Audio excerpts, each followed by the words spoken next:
সন্দীপের জীবনে বিরাট একটা পরিবর্তন আসতে চলেছে বন্ধুরা। সন্দীপের জীবনে বিরাট একটা সিদ্ধান্ত সন্দীপ নিতে চলেছে। তাহলে সন্দীপ কি বিয়ে করবে বলে ভেবেছে? আসল ব্যাপারটা কি, কেন এমনি সন্দীপ আজকে বলল? চলো ভিডিওটা দেখো, সবটা জানতে পারবে। আর আজকে তোমাদের কাছে এখানে বেশ কিছু পয়েন্ট আমি নোট করেছি, এই সমস্ত পয়েন্টগুলো তোমাদের সামনে তুলে ধরবো। চলো ভিডিওটা দেখো, তোমরা অনেক কিছু আজকে জানতে পারবে। চলো, হ্যালো বন্ধুরা, welcome back to my channel. আশা করবো তোমরা সবাই খুব ভালো আছো আর আমি ভালো আছি। তো বন্ধুরা, সন্দীপ আজকে এমনি কেন বলল, কি সিদ্ধান্ত সে নিজের জীবনে নিয়ে ফেলেছে, কি এমন পরিবর্তন আসতে চলেছে, ভিডিওটা প্লিজ ফুল দেখো, তারপর কিন্তু মন্তব্য করবে। এবার প্রথমত বলি বন্ধুরা, সন্দীপ আজকে যে ব্লগটা শেয়ার করেছে সেখানে তোমরা সারা পুরো ব্লগটাই দেখেছো, তাই না? পুরো ব্লগটা দেখার পর শেষের যে কথাগুলো তোমরা শুনেছো, সেখানে তোমরা কি কি শুনতে পেলে বন্ধুরা? আজকে সন্দীপের চোখে আমি জল দেখেছি, চোখের কোণে সন্দীপের চোখে জল টলমল করছে। জল কি বলবো, নিচে পড়ছে না। কোনো ছেলে থাকে না যে চোখের জল লুকোতে ভালোবাসে, ছেলেরা কিন্তু হা হা করে কাঁদে না। আজকে সেই জলটা সন্দীপের চোখে আমি লক্ষ্য করেছি। তোমরা যারা সন্দীপকে খুব ভালোবাসো তারা অবশ্যই সন্দীপের এই কষ্টটা অনুভব করতে পেরেছো। সন্দীপ আজকে যে কথাগুলো বললো না, আজকে আর গতকালকে যে কথাগুলো বলেছিল, প্রত্যেকটা কথা বন্ধুরা বিশ্বাস করো হার্ট টাচিং কথা। একদম এই ছেলেটার মধ্যে কি যাচ্ছে, সে দিনের পর দিন কতটা কষ্টে থাকছে, এই কথাগুলোর মাধ্যমে না তার বহিঃ প্রকাশ। বুঝতে পারলে? একটা ছেলে সবসময় হাসছে, ঘুরছে, ভাবছো তোমরা যে ইস দারুণ, তো জীবনটা দারুণ কাটাচ্ছে। আরে ওই 5 বছর একটা মেয়ের সাথে সংসার করেছিল, তাকে ভালোবেসেছিল। তার বাড়িতে মেয়েটা বিয়ে করার আগে 5টা দিন কাটিয়েছিল, তাকে পুরো যাচাই করে তাকে বিয়ে করেছিল। তার বাবা ওই ছেলেটির হাতে মেয়েটিকে সম্প্রদান করেছিল। কিন্তু কি হলো সন্দীপ আজকে কি বললো, যে আমি বিয়ের জন্য রাজি ছিলাম না, আমাকে জোর করে। সন্দীপ কতটা, তোমরা সবাই জানো বন্ধুরা, যারা সন্দীপকে ভালোবাসো তারা বিশেষ করে জানো যে সন্দীপ প্রত্যেকটা পদক্ষেপ কতটা ভেবে চিনতে নেই। এমনকি শান্ত শিষ্ট একটা ছেলে। আর হই হুল্লোড়, তারপরে কি বলবো, চিটিং ফিটিং, এগুলো কিন্তু সন্দীপের মধ্যে নেই। যেই ছেলেটা যেদিন জানে যে আমার বাড়িতে মেয়ে পক্ষ এসেছে আমাকে দেখতে, এটা কিন্তু ওই গামলা আর সন্দীপের আমি একটা লাভ স্টোরি ভিডিও থেকে দেখেছি। গামলা ওখানে নিজে বলছিল যে যেদিন এর বাড়িতে আসি, আমি সন্দীপের বাড়িতে যেদিন গেছিলো ওরা বিয়ের আগে দেখতে, সেদিন সন্দীপ কাছ থেকে এসে নিজের ড্রেস খুলে নিজে সেই কাপড়গুলো পরিষ্কার করছে, মেলে, তারপরে সন্ধ্যাবেলা স্নান করেছে। ওই ছেলেটা ছোট থেকেই কর্মঠ বন্ধুরা, ছোট থেকে দায়িত্ববান কেয়ারিং ছেলে। ওই কেয়ারিং দেখেই ওর বাবা, ওই গামলার বাবা সন্দীপের হাতে একে নিজের মেয়েকে, একমাত্র ওই কন্যাকে, ছোট কন্যাকে, যে কন্যা কচিতেই বিয়ে দিয়েছিল ওর বাবা। বুঝতে পারলে? নিশ্চয়ই ছেলেটা যোগ্য ছিল, বা যোগ্য বলে তাদের মনে হয়েছিল, তাই না? যখন যোগ্য বলে মনে হয়েছিল তখন কিন্তু মেয়েকে সম্প্রদান করেছিল। আজকে কি হলো? আজকে ওই ছেলেটা সন্দীপ কিন্তু সবসময়, অনেক ব্লগে তোমরা প্রমাণ পাবে যে সন্দীপ সবসময় বলে যে আমার বউ সুন্দর দেখতে, আমার বউ ফর্সা। এমনকি আমি একটা ব্লগে নিজে শুনেছি যে ওই গামলা বলেছে, আমি তো ফর্সা, আমি তো দেখতে সুন্দর, তুমি তো কালো, আমি ফর্সা বলে তো তুমি আমাকে বিয়ে করেছো। এমনি বলে ব্লগে ওরা অনেক কথা আলোচনা করেছে, সেগুলো ব্লগে ক্যাপচার হয়েছে, আমি নিজে দেখেছি। ওই ক্লিপিংটাও আমি শেয়ার করেছিলাম, কিন্তু এখন ভিডিওটা প্রাইভেট করে দিয়েছি। যাই হোক, আজকে যে সন্দীপ যেই কথাগুলো বললো বন্ধুরা, বিশ্বাস করো একজন ওখানে কমেন্ট করেছে, আমি দেখলাম তার কমেন্টটা, ওই বলছে সন্দীপের চোখের কোণে জল টলমল করছে আজকে। বিশ্বাস করো যে সন্দীপ বললো না, আজকে দেখো প্রথম পয়েন্টটা তোমাদেরকে বলি, ঘরের কাজ চলছে। সন্দীপ বলল ঘরের কাজ চলছে, অনেক দিন ধরে কাজ চলছে। যখন গামলা ছিল, আর গামলা ওই বাড়ি থেকে বের হওয়া 5 থেকে 6 মাস প্রায় হতে চললো, ঠিক আছে? 5 মাস প্লাস হবে মনে হয়। তো ওই যে গামলা ওখানে ছিল তখন থেকেই, তার আগে থেকে, অনেক দিন আগে থেকে বাড়ির কাজ হচ্ছে। তো সন্দীপ কি ভাবলো, এখন যে বাড়ির কাজটা আমাকে তাড়াতাড়ি করে কমপ্লিট করতে হবে, সত্যি কমপ্লিট করতে হবে। আর বাড়িটা এত সুন্দর করে সেজে উঠছে না, সন্দীপ মনে হচ্ছে কোথাও খুশি নেই বন্ধুরা। বিশ্বাস করো, একটা বাড়ি, একটা স্বপ্নের বাড়ি যখন মানুষের সেজে উঠে না, মানুষ খুশিতে, হাসিতে আত্মহারা হয়ে যায়। কিন্তু সন্দীপের কোথাও না কোথাও সেই খুশিটা আমরা দেখতে পাচ্ছি না, যে আমার বাড়িটা দিনে দিনে সাজছে। ব্লগিং করতে হয়, ব্লগিংয়ে কথা বলতে হয়, যার জন্য কিন্তু সন্দীপ সেই খুশিটা বলছে, কিন্তু তার এই যে মুখটা আছে না, সেটা এক্সপ্রেস হচ্ছে না, মুখের এক্সপ্রেশনটা মনে হচ্ছে না যে সে খুশি আছে। দ্বিতীয় কথা বলেছে সন্দীপ, দেখো উঠে দাঁড়িয়ে দেখাবো। এই যে সন্দীপ সব কিছু এই যে 5 বছর বউর সাথে সংসার করেছে না বন্ধুরা, তো সন্দীপ সব কিছু কিন্তু বউটার উপর ছেড়ে দিয়েছিল। বিশ্বাস করো, এই যে ব্লগিং করা সন্দীপ কিন্তু পারতো, যেহেতু সন্দীপের বাড়ি থেকেই এই ব্লগিংয়ের শুরুটা, ঠিক আছে, ওই দিদির মাধ্যমে ব্লগিংয়ের শুরুটা কিন্তু সন্দীপের বাড়ি থেকে। গামলা নিজের বাড়ি থেকে ব্লগিং করা শুরু করেনি, শ্বশুর বাড়িতে এসে শ্বশুর শাশুড়ি বর সবার সহযোগিতায় কিন্তু এই ব্লগিং শুরু করেছে। আর সন্দীপ কিন্তু সব সময় তার বউকে সব কিছুতে আগিয়ে দিত। হ্যাঁ, সব কিছুতে বউকে আগিয়ে দিত। সে মনে করতো যে আমার বউ কাজটা করছে বা আমার বউ আগালো, আমার বউকে সবাই ভালো বলবে, আমারও কোথাও না কোথাও সেখানেই ভালো আছে, কারণ আমার বউর ভালোতেই আমার ভালো। ওই জানতো কি যে আমার বউটা একদিন আমাকে এই আঘাতটা দিবে না। আমি নিজে দেখেছি সন্দীপের একটা ব্লগে বন্ধুরা, যে এই গামলা গান গাইতে জানে না, ঠিক আছে, গান গাইতে পারে না, তার জন্য একটা টিচার বাড়িতে করা হয়েছে। হোম কি বলবো, হোম টিউশন যাকে মানে বলতে পারো। হ্যাঁ, বাড়িতে একটা স্যার আসতো তাকে গান শেখানোর জন্য আসতো। তারপর তাকে ওই বৌমাকে সাজিয়ে গুজিয়ে একদিন গ্রামের একটা প্রোগ্রামে বৌমা গান গাইতে গেছে, সেখানে শাশুড়ি কত সুন্দর করে সেজে গুজিয়ে বৌমাকে সাজিয়ে গুজিয়ে নিয়ে গেছে। শাশুড়ি নিয়ে আছে নাতিকে, হ্যাঁ, আর সন্দীপ ক্যামেরা করছে। বিশ্বাস করো, এই ছিল গিয়ে গামলার ওই শ্বশুর বাড়িতে ভালোবাসা, তার জায়গাটা কিন্তু সে নিজের জায়গাটা নিজে নষ্ট করেছে। আজকে সন্দীপ কি বলল যে আমি আমি শুধু কি সংসার করছিলাম, 5টা বছর তো ওও সংসার করেছে, তাহলে ওর যখন মায়া মমতা এই সংসারের প্রতি নেই, আমার কেন থাকবে?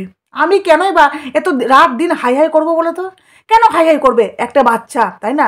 কৃষাণুকে সন্দীপ খুব ভালোবাসে, কৃষাণু সন্দীপের কলিজার টুকরা, হ্যাঁ সত্যি কলিজার টুকরা।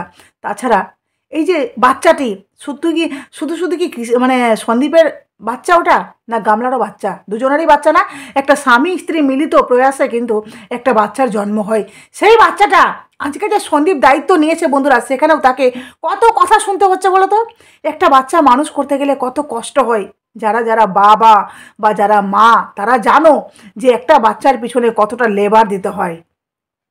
সেই বাচ্চাটাকে সকাল সন্ধ্যা রাত যা হচ্ছে, একটা বাচ্চা ছোট থেকে বড় হলে তার অসুস্থ, তার পড়াশোনা, তাকে দেখা, সে কোথায় যাচ্ছে, একটু চোখের আড়াল হলে আরে কোথায় গেল নাকি, কিছু হয়ে গেল নাকি, কিছু পড়ে গেল নাকি, কতটা প্রাণটা মানে বড় মনটা আনচান আনচান করে, তাই না?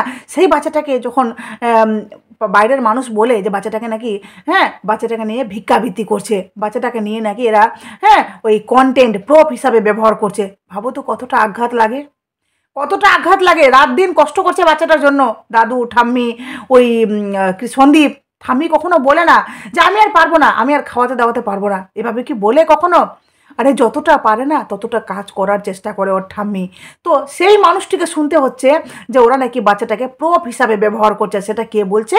ওই মালকিন আর মালকিনের ওই দালাল ঢেমনি, ঠিক আছে? তো তারপর দেখো পয়েন্টটা কি বলেছে বন্ধুরা, বিয়ে করে বিশাল ভুল। সন্দীপ, তুমি আজকে বুঝতে পেরেছো? আজকে বুঝতে পেরেছো যে তুমি বিয়ে করে বিশাল ভুল করেছো? তুমি তো অনেক আগেই এই কথাটাকে অনুভব করতে পেরেছো, হয়তো সেটাকে অত গুরুত্ব দাওনি, কারণ এই গামলার মধ্যে চুলকানিটা বরাবরই ছিল। বরাবরই ছিল বলেই তো ওই বিয়ের আগে ওই গুটকাখোরের সাথে জড়িত ছিল। আর ওই ছোট্ট বয়সে যে মেয়েটাকে এত আদিক্ষেতা দেখাচ্ছে না এখন, যে মেয়েটাকে নাকি খুব ভালোবাসে বাপ মা, সেই মেয়েটাকে কতটা ভালোবাসে যে ওইটুকু বয়সেই একটা ছোট্ট মেয়েকে বা বলতে পারো একমাত্র কন্যাকে সে বিয়ে দেবার জন্য উঠে পড়ে লেগেছে। তো খুঁজতে খুঁজতে গেলে সন্দীপের মতো একটা ভালো ছেলে পেলো, যে ভাবলো এই ছেলেটা তো গেও ভূত, কিছু জানে না, গ্রামের একটা সহজ সরল ছেলে, চলো দিয়ে দি বিয়ে, মেয়ে আমার এখানে রাজগদ্দি পেয়েই যাবে, তাই না? আর রাজগদ্দিতে ছিল মেয়েটা, রাজরানী ছিল মেয়েটা ওখানে, কিন্তু নিজের না জায়গাটা রাখতে পারলো, না ওই মানুষের মানে ওই মানুষগুলোর ভালোবাসার দাম দিতে পারলো।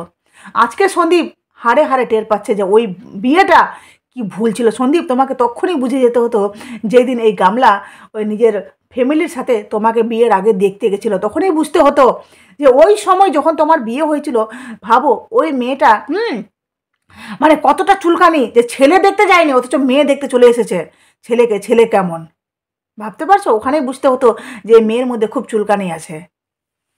তারপরে বলছে ঘুরে দাঁড়াবার জন্য প্রয়োজন, খুশি থাকার খুব প্রয়োজন। হ্যাঁ, একটা মানুষকে বেঁচে থাকার জন্য খুশি থাকার খুব প্রয়োজন, আর ঘুরে দাঁড়ানোটাও খুব প্রয়োজন। এই যে সন্দীপকে ওরা যে ধাক্কা দিয়ে বন্ধুরা ফেলে দিয়েছিল না, হ্যাঁ গর্তের মধ্যে ফেলে দিয়েছিল। কারণ ওরা ভেবেছিল, গামলা ভেবেছিল যে ব্লগিংটা তো আমি করি, আমি মাস্টার মাইন্ড, তাই না? আসল কি বলো তো, ব্লগিংটা মানে হোস্ট ছিল এই, শ্যুট করতো এই, কিন্তু এডিটিং ফিডিটিং সন্দীপও করতো। গানের ভিডিওগুলোতে সেটা ভালোভাবে প্রমাণিত বন্ধুরা, যে গানের ভিডিওগুলো সন্দীপ এডিটিং করেছে, সন্দীপ শ্যুট করেছে গানের ভিডিওগুলো। আজকে যে গামলা নিজে যে মানে একটা ভাবনা, 1,00,000 টাকা মাস গেলে ইনকাম করি, তাহলে আমি কেন এই জীবনযাত্রা পালন করব? আর সেটা কে বুদ্ধি দিয়েছে, কুমন্ত্রটা কে দিয়েছে মাথায়? ওই গুটকাখোর। তো গুটকাখোরের বুদ্ধিতে যখন গামলা এই যে মাথায় যে পকাটা নড়লো না, যে আমি কেন এই বাড়িতে থাকবো, আমার জীবনযাত্রা তো হিরোইনের মতো হওয়া উচিত, এই 1,50,000 টাকা মাস গেলে ইনকাম করি, আমি তো হাইফাই লাইফস্টাইল লিড করার মেয়ে, তাই না? যার জন্য ওই গুটকাখোরের হাত ধরে আজকে বাপের বাড়িতে পড়ে আছে। আর সে ভাবলো যে আমি চলে গেলে এরা পুরোটাই অচল। আজকে সন্দীপ ভিউয়ার্সদের ভালোবাসায় বলো বা নিজের ক্ষমতায় বলো, সন্দীপ আজকে ঘুরে দাঁড়িয়েছে। তার পাশে এই যে এতগুলো দিদি ঘিরে রয়েছে না, এটা সন্দীপের বলতে পারো কর্মের ফল। সন্দীপ তার ভালোবাসার মাধ্যমে এই ভিউয়ার্সগুলো, আমাদের মতো কন্ট্রোভার্সি কিছু ক্রিয়েটার, কিছু হ্যাঁ বাইরে যারা ভিউয়ার, যারা টিভি, যারা ভিডিও দেখে সন্দীপের, তারা কিন্তু এই সন্দীপকে ভিডিও দেখেই এতটা ভালোবেসে ফেলেছে। সন্দীপের এটা বলতে পারো কর্মফল বন্ধুরা।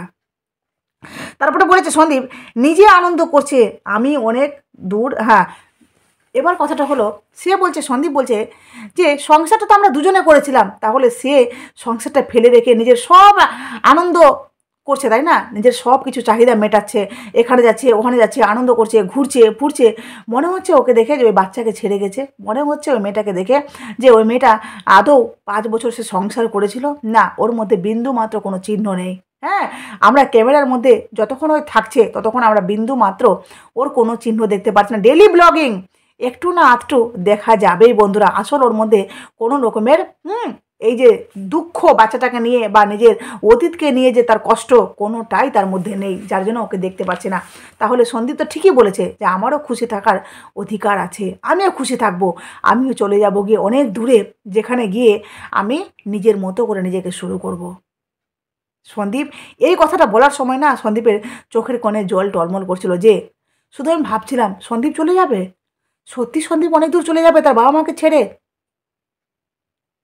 এই কথাটা শুনে কোথাও না কোথাও খুব কষ্ট হচ্ছিল বন্ধুরা, যে সন্দীপ তার ওই বাচ্চাটাকে, ওই নিজের বাবা মাকে ছেড়ে সন্দীপ সত্যি সত্যি কি অনেক দূর চলে যাবে? কেন এমনি বলছে সন্দীপ? বলছি এই কথাটাও বলছি যে সন্দীপ কেন এমনি বললো, দাঁড়াও। তারপরে বলছে বড় সিদ্ধান্ত নিতে চলেছি। সন্দীপ এই যে বন্ধুরা শেষে বলল সন্দীপ যে বিয়ের আগে এই সুযোগটা পেয়েছিলাম, কিন্তু না, তখন আমি এই সুযোগটা নেইনি, বিয়ে করে নিয়েছিলাম। এখন সন্দীপ আবার সেই সুযোগটা পেয়েছে বন্ধুরা। তাহলে আমার মনে হয় না যে সন্দীপ যেই সুযোগটার কথা বলছে, আর আমি শিওর যে সন্দীপ বিয়ের মতো কথা বলছে না। কারণ সন্দীপ বলল যে আমি একটা বিয়ে করে একটা বিরাট বড় ভুল করে ফেলেছি, আর না, এবার আমি নিজের মতো করে নিজে ঘুরে দাঁড়াবো, কিছু যেই জিনিসটা আমি আগে করতে চেয়েছিলাম পারিনি, এখন আবার করব। সন্দীপ নিজেকে একটা অন্য রূপে আমাদের সামনে প্রেজেন্ট করবে বন্ধুরা। আমি চাই সন্দীপ এই রূপটাকে অ্যাকসেপ্ট করুক। সন্দীপ যদি জীবনে কিছু করতে চায় না, সে করে দেখাক, তাতে আমরা সবাই খুব খুশি হব। কিন্তু ওই কৃষাণুকে হ্যাঁ সন্দীপ, কৃষাণুকে যেভাবে পড়াচ্ছ লেখাচ্ছ, তার দায়িত্ব প্লিজ ভালোভাবে নাও সন্দীপ। হ্যাঁ, একে ছেড়ে যে বাচ্চাটা, এই যে এই সুন্দর করে বাচ্চাটা যে তোমাদের কাছে আছে না, সত্যিকারই দেখে মনটা ভরে যাচ্ছে। ওই বাচ্চাটা যদি মায়ের কাছে যায় না, একদম ভালো থাকবে না, একদম ভালো থাকবে না। তুমি যদি মানে ভাবো যে রেগে যদি বলে থাকো যে ওই যখন ভেবেছি যে হোস্টেলে রাখবো, তাহলে আমিও বাচ্চাটাকে হোস্টেলে রেখে দেবো, আমিও নিজের মতো করে নিজে বাঁচবো। না সন্দীপ, এই ভুলটা করো না সন্দীপ। হ্যাঁ, এই ভুলটা করো না। বাচ্চাটাকে হোস্টেলে রাখার মতো এখন বয়স হয়নি। আর আমার মনে হয় না তুমি যদি ব্যাপারটাতে যদি না বলো, তাহলে কিন্তু আইন এই সিদ্ধান্তটা ওকে সহমত পোষণ করবে না, কখনো করবে না, যতক্ষণ না তুমি ব্যাপারটাতে এগ্রি দাও বা এগ্রি করো। তো সন্দীপ আগামী দিনে আমার মনে হয় না বিয়ে করবে বন্ধুরা। সন্দীপ জাস্ট এইটুকু বলল যে আমি নিজেকে নিজের মতো করে বা একটা নতুন কিছু করে দেখাবার সে তার মধ্যে প্রচেষ্টা আছে, করতে তো হবেই সন্দীপকে, কারণ সন্দীপকে দেখাতে হবে। এই যে গামলা সন্দীপকে খুব হেউ করেছে না বন্ধুরা, সন্দীপকে উঠে দাঁড়াতে হবে। আর সন্দীপ তুমি উঠে দাঁড়াও, উঠে দাঁড়াও, আমরা সবাই তোমার পাশে আছি। ওই বাচ্চাটা কৃষাণুও হ্যাঁ ভালো করে মানুষ হবে বন্ধুরা, দেখবে কৃষাণুও ভালো করে মানুষ হবে। আর আমরা আগামী দিনে দেখতেই পাবো যে আইন কী সিদ্ধান্ত নিচ্ছে। আমি যতটা জানি আইন এই বিষয়ে সিদ্ধান্ত নিলে অনেক কিছু উঠে আসবে বন্ধুরা, অনেক কিছু উঠে আসবে। তো চলো তোমরাও দেখবে, আমিও দেখব। তবে এটা ঠিক যে সন্দীপ বিয়ের মতো সিদ্ধান্ত নিচ্ছে না। সন্দীপ নিজেকে নিজের মতো করে একটা প্রতিষ্ঠাপিত করার সিদ্ধান্ত নিচ্ছে, যেটা আমি অনুভব করতে পেরেছি। যাই হোক, তোমাদের আমি যদি কোনো কিছু ভুল বলে থাকি তোমরা অবশ্যই কমেন্ট বক্সে কমেন্ট দাও, কমেন্ট করে নিজের মতামত দাও। আর তোমাদের কি মনে হচ্ছে? তাছাড়াও গামলার তো পতন হবেই, তোমরা দেখবে গামলার পতন হবে বন্ধুরা। বলে না ভগবান কা ঘর দের হে আন্ধের নেই। একটা বাচ্চাকে যে কষ্ট দিচ্ছে না, একটা ছেলে যে নিঃস্বার্থভাবে মেয়েটাকে ভালোবেসেছিল, সেই ছেলেটাকে এতটা কষ্ট দিচ্ছে না, ওই মেয়েটা জীবনে ভালো থাকবে না, জীবনে ভালো থাকবে না, দেখবা তুমি, তোমরা দেখবে। ঠিক আছে, তো চলো বন্ধুরা, ভিডিওটা এখানে শেষ করলাম। প্লিজ তোমাদের মূল্যবান মতামত অবশ্যই কমেন্ট বক্সে দাও। নতুন থাকলে চ্যানেলটি অবশ্যই সাবস্ক্রাইব করে নোটিফিকেশন অন করে প্লিজ পাশে থেকো। চলো আজকে টাটা।